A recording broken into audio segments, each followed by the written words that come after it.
Welcome to Rewatch and Rank. On this channel, we rewatch older TV shows, provide a summary and opinion on the episode before ranking each episode against each other. And today's episode is One Punch Man Season 2, Episode 24, The Wiping of the Disciples' Butt. Episode in a nutshell is a brief reminder of what happened within this episode. So we begin the episode once again picking up from where the last episode left off in the fight between Garo and Bang, where they are fighting and Bang is clearly more skilled in the form of the martial arts, but Garo, of course, is younger and strong. And then he starts to mimic Watchdog Man, four-legged style, which Bang kind of insults his fighting style and asks where he picked it up. Genos, of course, is still standing to the side per the request of Bang and Bomb. And Bomb is defeating the other monsters that came, and then once he has managed to defeat the other monsters, he then joins Bang in fighting Garo. And Garo gets to the point where he's almost blacking out, and we get a nice flashback to his childhood, where we find out that Garo was bullied, mostly because once the other kids kind of found out that he was like a loner kid. Once the other kids found out that he liked the monsters, they forced him to always be the monster when they were playing Heroes versus Monster, and of course, Heroes gang up on the monster always loses. So he kept getting beat up, and anytime he would try to fight back, because the kids who played the heroes were popular, the other kids kind of backed them up to the teacher, so Garo was always the one that was getting in trouble. And honestly, he seemed like a really sweet kid, and it was very unjust how he was treated as a child, so it evokes a certain level of sympathy to see how he was treated as a child, and that's, I assume, the reason for the flashbacks. But anyways, before he can be fully defeated, he gets his second wind after the flashback and explodes with power, which pushes Bang and Bomb back, which Genos helps to stop their momentum.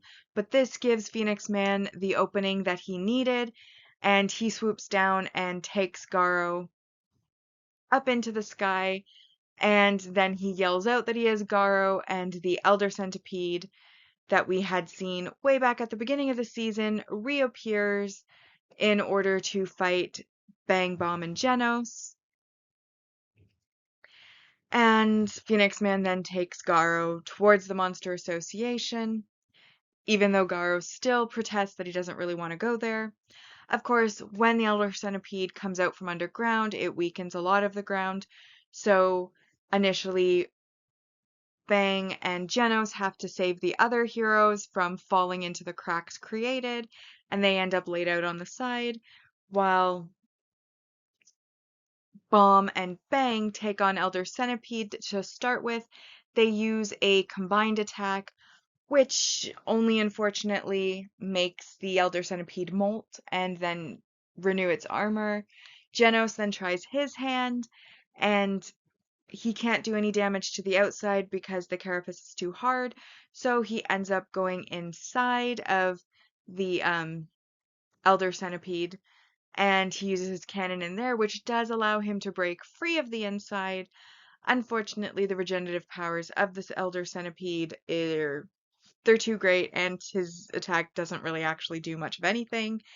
But he's out of commission because, the acidic digestive juices got into his joints and whatnot, so he's not able to move. So Bang, Bomb, and Genos basically realize we can't beat this thing, and they decide to start running.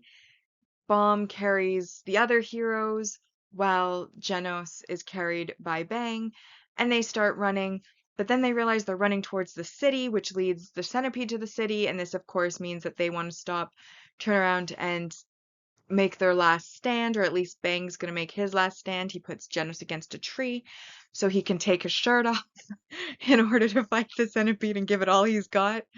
And that's when King arrives, and he basically taunts the Elder Centipede that the hero Blast, who had once almost defeated him, is here, come get him.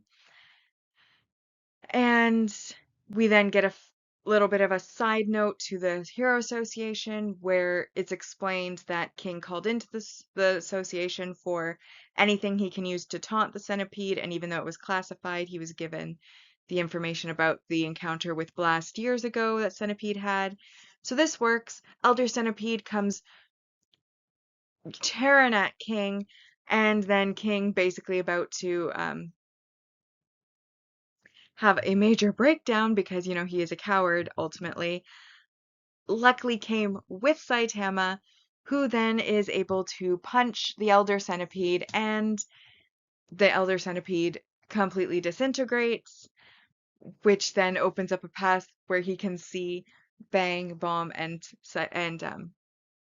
Genos, and Saitama feels refreshed because those losses at the video games were really starting to get to him, and Genos comes over and basically is like, "My master, what do you think I'm lacking?" And Saitama's like, "Isn't it just power?" And basically Genos thanks him for the advice. And meanwhile, King internally is panicking, like, you can't use Saitama as your baseline. Like, nobody needs to be that powerful, and is kind of having a mini panic attack at that. And that essentially is where we end the episode. Post-credit scene is just Phoenix Man carrying a now asleep or passed out Garo again towards the Monster Association. So now that we have been reminded what happened in the episode, we'll now rank the episode. As always, we're ranking on our mostly objective ranking list first, which uses set values to determine the score. But while it doesn't include emotion, may include bias and judgment, and then the personal ranking after that, which is based on opinion, entertainment value, and emotional response. So we'll start with our mostly objective rank values. First, we have our multi-episode supporting character development, and this, of course, is Garo being rescued by the Monster Association, as well as his childhood flashback to where he was essentially bullied by a group of popular kids. Tachan, who is his, I guess, childhood popular kid that's just like a shadow in the flashback, would always have his goons hold Garo in place while he then pretended to be a hero defeating the monster. And of course, how the teachers also always took his bully's side because the bully was the popular kid and all the other kids vouched for the popular kid, not the sweet loner who really just seemed to care for the underdog and really want the underdog to win, and literally made it his life goal to become a very strong monster so that the monsters, the underdogs that are always losing, could maybe actually win, which, I mean, he's still a villain, but that's a really sweet motive for a villain to have. And like I said, it does elicit a certain level of sympathy for Garo, finding out about his past and his motivations for wanting to be a monster, though you still commit a lot of crimes, you're still a villain. So when you're defeated, it's inevitable. Probably not going to feel very bad about it. But I do think there is a certain level of sympathy that can be awarded. And that's worth 2 points. We then have the resolved battle, and this has to do with the Elder Centipede and Saitama finally getting to make an appearance right at the end of the season to kill it. And I have mentioned it before, but I am so frustrated by the lack of Saitama in this season. Then we have our multi-season supporting character growth worth 3 points. And this naturally was Bang's ultimate coordinated attack with his brother Bomb that manages to make the centipede molt. We haven't seen that combined attack before, so They didn't even use it on Garo, so that's new. And then I also give kudos to King, who had the courage to work with Saitama and provoke the Elder Centipede towards himself so that Saitama could come in and punch him. And you could tell by the sweat on his hands, the cracking in his voice, the fear in his eyes, and the overall general terror and his king engine, which is really just his heart beating very loudly out of cowardice, that it was very difficult for him, but he did it, and that shows character growth.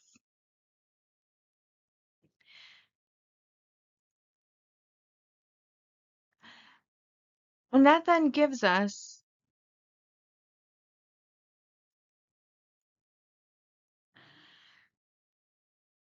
a 7 out of 10 episode.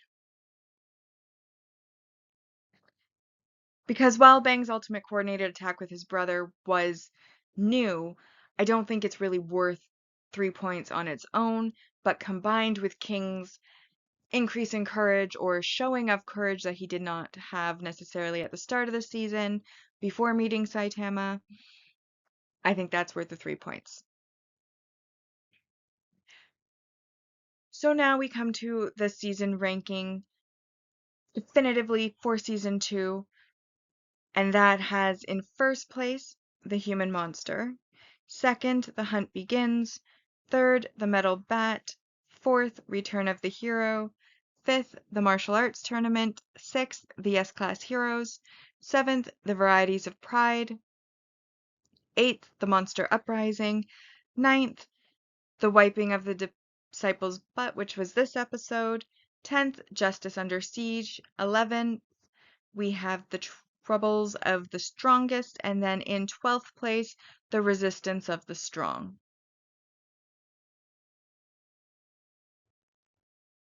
So in this episode, it's now time for my personal ranking. And obviously, I've already mentioned it, but the flashback to Garo's past childhood where he was pretty much bullied in the guise of a game of heroes versus monsters, which is why the teacher didn't take it seriously and punished Garo for not, playing nice with the other kids instead of the people who were actually like bullying him, was kind of what led him to his monster status, is revealed. And of course, that again, I've mentioned it before, elicits some sympathy, but it doesn't override what he's actually done that has been negative. Though ultimately, I don't think he's like a terrible person. He's just a person who has made terrible choices. There was also a moment when Bang was fighting against Garo where he says, like basically asks him, do you feel the pain that Sharenko felt? So we can see that part of Bang's motivation is that, he harmed his other students, including Sharenko, who was the one who left, or was the only one who didn't leave the dojo after Garo's rampage. So I thought that was a really sweet moment. Then, of course, he gets rescued and the main fight begins. And I feel like finally we had an episode that was somewhat similar to season 1, which I felt worked so much better, where we had Genos, and in this case Bang and Bomb as well, fighting this monster, doing some damage, but ultimately not enough to cause it to die, realizing they're outmatched, but wanting to stay and sacrifice themselves to save the innocent people, and then Saitama coming in the last moment to do his one punch win. And it felt very refreshing as compared to many of the other episodes in this season where our main characters were pretty much missing. MIA. Now they are back, and I loved that. And I also like kind of how King, now that he knows who he's been getting the credit from, like whose kills he's been getting credit for, has formed a sort of friendship with Saitama and is acting alongside Saitama. In this case, because King is better known, he then uses his well-knownness to draw in Elder Centipedes so that Saitama, who's actually the one who defeats everything in one punch, can defeat it in one punch. And then we see him punch it, and then we see all of like so the centipede is very visually stunning. Obviously, we see like the folds of his, like, it's folds doesn't seem like the right thing, like almost like roller coaster tracks weaving in and out of the trees of the centipede's body. And then when Saitama punches it, it like literally just like ribbons out into like black dust, completely disintegrated. And then we can see kind of through the clearing that the punch made, Bomb Bang and Genos against his tree, like looking over at Saitama. And then, of course, Genos comes over using a stick like a crutch to ask about the power. And I really liked King's reaction to him wanting to be, like, I mean, he's Saitama's disciple, so of course Saitama's his baseline, but the horror on King's face when he's like realizing that Genos is trying to use Saitama as a baseline is hilarious, and his internal panic was great. Like I said, I did like the character growth from King with regards to having the courage to draw the centipede's attention, which I feel like when we first met him and he ran into the bathroom and like literally went in his pants, probably would not have done something like that. So we can see that he has grown a bit, though he was still clearly scared, and he had his King engine, which is really just a very strongly beating heart due to cowardice, going. So, like I said, super refreshing. Finally back to something that feels better. I really, really miss the main characters. I'm the type of person when I watch a show, I get attached to the characters that I am introduced to early. So for me, it takes time to grow attached to characters. So typically, the only characters that I really have any attachment to are the main characters, unless like the secondary ones are like major standout. So for me, I was really missing those main characters that we had grown attached to in season one, here in season two. And I felt like a lot of season two was very jumpy because they were trying to juggle Garrow's plot with the Monster Association, with the martial arts tournament. And again, this episode felt like we were going back to our roots. It was really refreshing. We had characters that we had seen multiple times. Bang was from the first season. Saitama's back. We've got Genos fighting again. Bomb was only in this season, but we had been introduced to him as Bomb's older brother.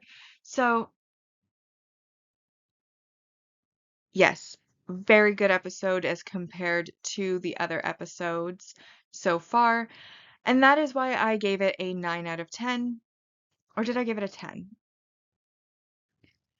No, I don't think it got to 10 because, there was still. Saitama only came in at the very, very end. And while Genos was there from the previous episode, I still think it wasn't quite at a 10. So 9 is the score. I'm going to stick to that. And that then brings our personal rankings definitively for this season, as this was the last episode of season 2, to in first place this episode, the the wiping of the disciples' butt. Second place, the S-Class heroes. Third, the hunt begins. Fourth, the human monster. Fifth, return of the hero. Sixth, we have the resistance of the strong. Seventh, the varieties of pride. Eighth, the monster uprising. Ninth, the martial arts tournament. 10th, justice under siege. 11th, the troubles of the strongest. And then in 12th, we have the metal bat. And that now brings us to our final rankings for the series so far for season 2. So a reminder on our mostly objective rankings, season 1 ended with 88.33%, and season 2 has ended with 89 out of 120, which is 74.17%. On the personal side, season 1 ended with 76.67%, and season 2 has ended with 65.83%. On both lists, season 2 did not beat out season 1. This is understandable.